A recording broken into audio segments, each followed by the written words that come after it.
CUT examination या फिर IP mat, दोनों एग्जामिनेशन के अंदर क्या डिफरेंसेस है, दोनों के अंदर क्या सिमिलरिटीज है। क्लास 12 के स्टूडेंट होते हुए आपको सीयूटी एग्जामिनेशन टारगेट करना चाहिए या फिर आईपी मैट एग्जामिनेशन टारगेट करना चाहिए, या फिर आप दोनों कैसे एक साथ टारगेट कर सकते हैं, इस वीडियो के अंदर हम डिस्कस करने वाले हैं। तो चलिए वीडियो को स्टार्ट करते हैं।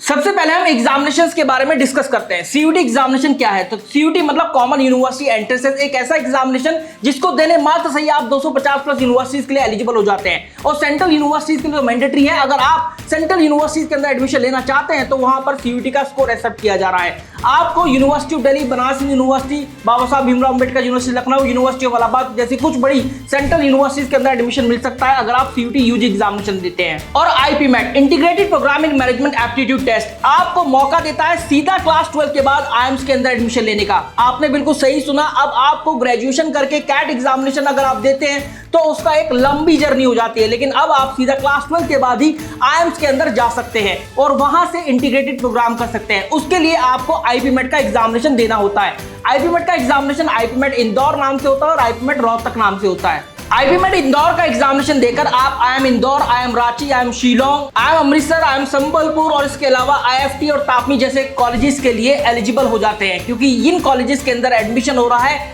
आईपी मैट स्कोर के माध्यम से। और अगर आपको आईएम रोहतक के अंदर एडमिशन लेना है, वहां से आईपीएम प्रोग्राम करना है, तो फिर आपको आईपी मैट रोहतक का एग्जामिनेशन देना होगा। तो ये है एक बेसिक डिफरेंस सीयूटी और आईपी मैट एग्जाम के अंदर। तो चलिए अब एलिजिबिलिटी क्राइटेरिया की बात कर लेते हैं। तो सबसे पहले हम एज क्वालिफिकेशन की बात करते हैं। तो अगर आप सीयूटी यूजी एग्जामिनेशन देने जा रहे हैं तो आप किसी भी एज के हो सकते हैं। आप भी दे सकते हैं, मैं भी दे सकता हूं, मेरे सीनियर्स भी दे सकते हैं, लेकिन ये यूनिवर्सिटी टू यूनिवर्सिटी डिपेंड करता है कि वो अपने किस कोर्स के लिए क्या एज की डिमांड करती है। जैसे बनारस यूनिवर्सिटी में काफी सारे कोर्सेज के लिए मैक्सिमम एज 20 या 22 साल मांगी गई है। उधर अगर आप आईपी मैट की तरफ जाएंगे तो वहां पर आपकी मैक्सिमम एज 20 ईयर्स होनी चाहिए। और क्लास 12 की बात करें तो क्लास 12 के मार्क्स के वेटेज को हटाने के लिए ही सीयूटी एग्जामिनेशन इंट्रोड्यूस किया गया है। केवल उसके माध्यम से ही आपका एडमिशन हो रहा है सेंट्रल यूनिवर्सिटीज के अंदर। क्लास 12 के मार्क्स कंसीडर नहीं किए जा रहे हैं। तब किए जाते हैं जब एक ही सीट होती है और दावेदार 2 होते हैं। उस केस में जब आपका दोनों का स्कोर सेम हो जाता है तब क्लास 10th या 12th के स्कोर पर जंप किया जाता है। लेकिन आईपी मैट का एग्जामिनेशन अगर आप दे रहे हैं तो आपका मिनिमम 60% मार्क्स तो होना चाहिए क्लास 12 में if you are from the general category. आगे का सिलेक्शन प्रोसीजर क्या है? देखिए, अगर आप सीयूटी यूजी एग्जाम के बाद सेंट्रल यूनिवर्सिटीज के अंदर एडमिशन लेना चाहते हैं तो आपको सीयूटी यूजी एग्जामिनेशन देना है सबसे पहले। फिर उसके बाद आपको यूनिवर्सिटीज के पोर्टल पर जाकर जिस भी यूनिवर्सिटी पर आप एडमिशन लेना चाहते हैं उसका एडमिशन फॉर्म या फिर रजिस्ट्रेशन फॉर्म फिल करना होगा। उसके बाद आपको प्रेफरेंस शीट भरनी होगी जहां पर आपको बताना होगा कि मैं आपकी यूनिवर्सिटी से इस कोर्स को करना चाहता हूं, इस कोर्स के लिए मैंने ये वाला कॉलेज चुना है। और फिर अगर आपका स्कोर इतना आता है कि आपने कट ऑफ को क्वालिफाई कर लिया तभी आपको सीट अलॉट होती है। तो यहां पर आपका एप्टीट्यूड टेस्ट तो होता ही है, साथ में इंटरव्यू भी कंडक्ट किया जाता है आईएम इंदौर और आईएम रोहतक के लिए तो स्पेशली। और अगर आप आईएम इंदौर की बात करेंगे तो वहां पर आईपी मैट इंदौर का स्कोर कंसीडर किया जाएगा, आपके इंटरव्यू मार्क्स को कंसीडर किया जाएगा, फिर एक कंपोजिट स्कोर निकाला जाएगा, तभी आपका एडमिशन होगा। लेकिन अगर आप आईपी मैट रोहतक देकर आईएम रोहतक के अंदर एडमिशन लेना चाहते हैं तो आपका इंटरव्यू और एप्टीट्यूड टेस्ट का स्कोर तो कंसीडर किया ही जाएगा, साथ में क्लास 10th और 12th की वेटेज भी देखी जाती है। तो इस तरीके से आईएम रोहतक के अंदर आपका एडमिशन होता है। अब बात करते हैं एग्जामिनेशन पैटर्न की। अगर आप सीयूटी एग्जाम की बात करेंगे तो यहाँ पर 3 सेक्शन होते हैं। नंबर 1 लैंग्वेज टेस्ट, जिसके अंदर 13 लैंग्वेजेस हैं, आप कितनी भी लैंग्वेज चूज कर सकते हैं। फिर आता है डोमेन टेस्ट जहां पर 23 डोमेन सब्जेक्ट है, अगेन आप कितने भी डोमेन सब्जेक्ट चूज कर सकते हैं। फिर आता है जनरल एप्टीट्यूड टेस्ट, आपको इन 37 सब्जेक्ट टेस्ट में कौन से सब्जेक्ट टेस्ट चूज करने चाहिए, डिपेंड करता है कि आप कौन सी यूनिवर्सिटी या कोर्स में एडमिशन लेना चाहते हैं और उसका एलिजिबिलिटी क्राइटेरिया क्या है। उसका एलिजिबिलिटी क्राइटेरिया कंसीडर करते ही आप सीयूटी का फॉर्म फिल करते हैं, उसके लिए तैयारी शुरू करते हैं। तो आईपी मैट इंदौर के अंदर आपको क्वांटिटी एबिलिटी, एमसीक्यू टाइप और quantity ability short answer type questions देखने के लिए मिलते हैं, और मिलता है वर्बल एबिलिटी जो कि एमसीक्यू टाइप का होता है। अगर आप short answer type quantity ability की बात करेंगे तो वहां पर 15 क्वेश्चंस आते हैं, जबकि एमसीक्यू क्वांटिटी एबिलिटी के अंदर 30 क्वेश्चंस आपसे पूछे जाते हैं और 45 क्वेश्चंस आते हैं वर्बल एबिलिटी के एमसीक्यू टाइप। तो इस प्रकार से टोटल 90 क्वेश्चंस होते हैं। हर एक क्वेश्चन +4 मार्क्स का होता है। 360 मार्क्स का ओवरऑल पेपर होता है। -1 की नेगेटिव मार्किंग भी होती है, लेकिन नेगेटिव मार्किंग आपकी क्वांटिटी एबिलिटी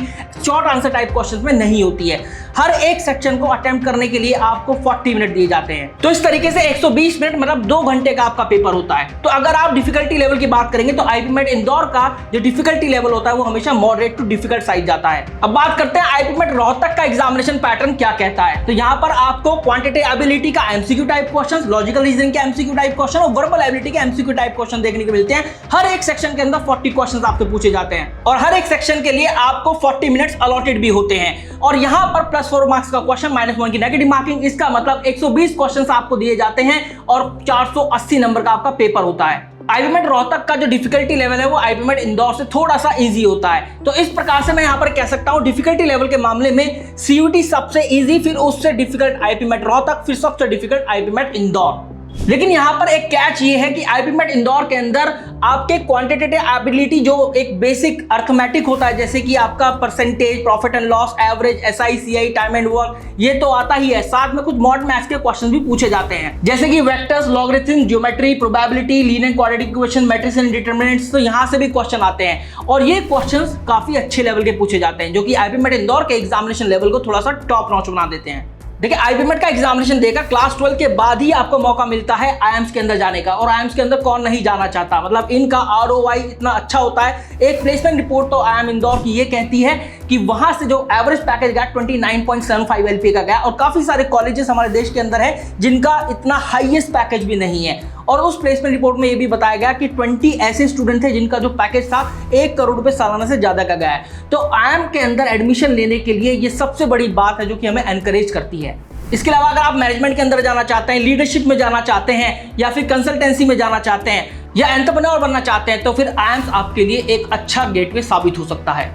और आप सीयूटी और आईएम्स के लिए एक साथ भी प्रिपेयर कर सकते हैं। बस आपको सीयूटी का वर्बल एबिलिटी और जनरल एप्टीट्यूड टेस्ट उसी तरीके से प्रिपेयर करना है कि आप आईपीमेट इंदौर रोहतक के लिए भी पैरेलली प्रिपेयर कर पाए। अगर आप चाहते हैं कि हम आपको स्टडी प्लान सजेस्ट करें, हम आपकी काउंसलिंग करें in preparing for these examination, तो you can fill up a form, जिसका लिंक आपको डिस्क्रिप्शन फीड और पिन कमेंट के अंदर मिल जाएगा।